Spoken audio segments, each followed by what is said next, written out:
ही समय बचा है, तो आपने कुछ तो डिमांड किया होगा कि देखिए, हमारी लड़ाई सीट की नहीं है, हमको सरकार नहीं बनानी है। हम जो वंचित शोषित हैं, जिनके दरवाजे आज तक शिक्षा नहीं पहुंची, जिनको स्वास्थ्य नहीं आज तक स्वास्थ्य का लाभ नहीं मिला, जिनके यहाँ रोजगार नहीं पहुंचा, जिनको नौकरी नहीं मिली, जो रिजर्वेशन 27% है उसको बांट करके सबको देने की कवायद हो रही है। सामाजिक न्याय समिति की रिपोर्ट लागू कराना है, चाहे राष्ट्रीय स्तर पर रोहिणी आयोग की रिपोर्ट लागू कराना मकसद है। इन चीजों को लेकर के हम लोग लड़ते हैं। हम लोग सीट का झगड़ा, मंत्री का झगड़ा नहीं है। झगड़ा जो जनता से जुड़े हुए मुद्दे हैं उसके लिए झगड़ा होता है। मायावती ने साफ मना कर दिया है कि वो किसी के साथ नहीं लड़ेंगे। इंडिया गठबंधन कितना मजबूत रहेगा ऐसे में? कोई मतलब नहीं है ना। तो ममता जी ने मना कर दिया कि हम बंगाल समझौता नहीं करेंगे। अब ममता जी यूपी में कई वोट दिलाएंगी, केसीआर आके कई वोट दिलाएंगे, लालू जी आके कई वोट दिलाएंगे, जो इंडिया गठबंधन में लोग हैं कई वोट यूपी आके दिलाएंगे। 2 ही तो एमएलए कांग्रेस के हैं यूपी में। बात वोट, जहाँ तक वोट दिलाने की है तो कहीं न कहीं आप इसमें विश्वसनीयता नहीं फर्क है। नहीं, हम आपसे पूछ रहे हैं, अखिलेश में विश्वसनीयता फर्क नहीं है।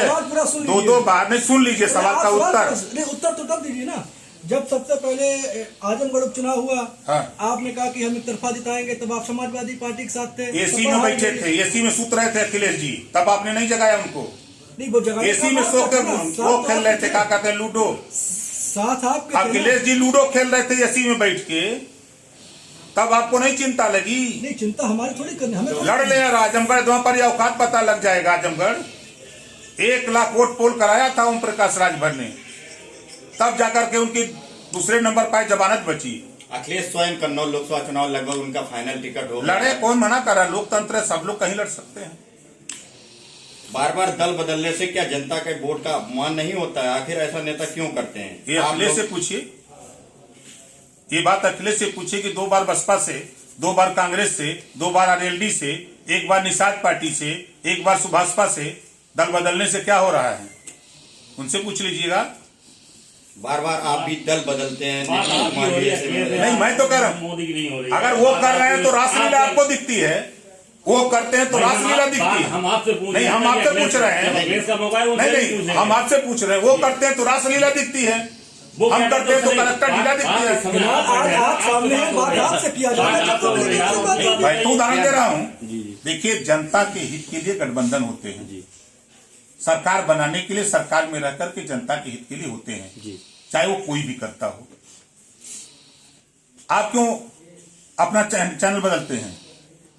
आज इसमें, कल उसमें, परसों उसमें, होता है कि नहीं होता है? हम तो प्राइवेट नौकरी कर रहे हैं। नहीं, हम नहीं नौकरी करते हैं ना। आप सेवा कर रहे हैं, हम नौकरी नहीं, हम नहीं, सेवा और नौकरी नहीं। अब एक बात बता दूं, अब राजनीति अवसरवादिता की राजनीति हो गई है। अब आप सही है, आप सही है, हमसे तुलना नहीं, हम तो नौकरी कर रहे हैं, हम सेवा थोड़ी कर रहे हैं। जो गठबंधन हो रहे हैं अवसरवाद पे हो रहे हैं, अवसरवाद के लिए हो रहे हैं। अब वो जनता की चीजों का वो नहीं रह गया जो कल तक जो नेता थे। तो ऐसे में वोट का अपमान नहीं होता जनता की?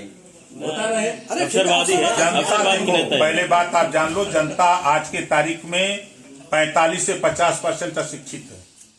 जो जिसको 5 किलो गेहूं पसंद है, उनके यहाँ शिक्षा नहीं है। आप उनसे पूछो, जाओ गांव में, आपको नेताओं से मिलते हो, जाओ गांव में, नहीं जाते। वो 5 किलो राशन के लिए खुश है, उसको आज तक किसी ने कुछ नहीं दिया। वो किसान खुश है जिसको आज 12,000 किसान सम्मान निधि मिल रही है। बहुत सही बात आपने कही, बहुत सही बात आपने बात कही। 5 किलो राशन की आपने बात कही, ये बिल्कुल सही बात है आपकी। ये बताइए, जनता को शिक्षा, स्वास्थ्य और रोजगार 3 मुख्य मुद्दे थे। मेरा इस पे लेके युवाओं से कई बार संवाद हुआ है और आपने आज वही चीज छेड़ दी। वह यही कहते हैं कि 5 किलो राशन का थोथा पकड़ा के उनके हाथ में उनको बेरोजगारी और अशिक्षा की ढूंढी पकड़ा दी गई है। उनको आज तक उनको शिक्षा की कोई नहीं दे रहा है। फ्री शिक्षा, स्वास्थ्य और रोजगार के अवसर क्यों नहीं दे रही सरकार? 40 साल कांग्रेस थी सर, कांग्रेस ने जिस नहीं, देखो जी, ठंडे दिमाग से 40 साल कांग्रेस थी, तो कांग्रेस ने क्या किया? 4 बार सरकार थी, सपा की, 4 बार बसपा की, क्या किया? उन लोगों को छोड़ दिया गया, इसीलिए पब्लिक ने उन्हें नकार दिया।